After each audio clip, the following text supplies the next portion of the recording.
अखंड महाराष्ट्राचं कुलदैवत असलेल्या जेजुरीच्या खंडेरायाची उद्या सोमवती यात्रा संपन्न होणार आहे। मोठ्या संख्येने भाविक जेजुरीमध्ये दाखल झालेत। तसंच एबीपी माझाच्या प्रेक्षकांसाठी आम्ही खंडेरायाचं घरबसल्या दर्शन घडवतोय, याचा आढावा घेतलाय जयदीप भगत यांनी।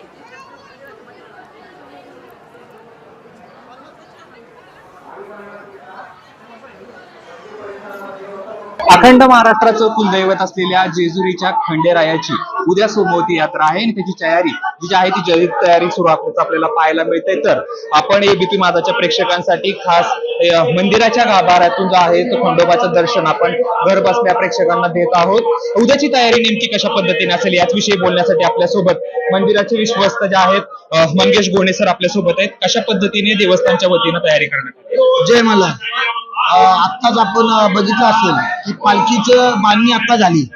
पालखीची बांधणी करून उद्या सकाळी 11 वाजता श्रींचं प्रस्थान कऱ्हा नदीकडे होणार आहे।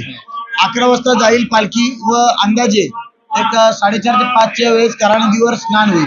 अनेक यात्रा जत्रा या जेजुरीमध्ये होत असतात, परंतु उद्या महत्वाची यात्रा आहे सोमवती। काय सांगायला? आज असा आनंदाचा दिवस म्हणजे सोमवती, आज श्रावण महिन्यातला शेवटचा सोमवार आल्यामुळे भाविकांच्या म्हणजे उत्सवाचं वातावरण आहे। आज एक महिनाभर पूर्ण मंदिरामध्ये म्हणजे गर्दी असायची दर्शनासाठी श्रावणानिमित्त, आणि भर सोमवती असल्यामुळे नदीला पण भरपूर देवाला स्नान घालण्यासाठी भाविकांची भरपूर गर्दी होणार आहे मंदिरा पालखीसाठी।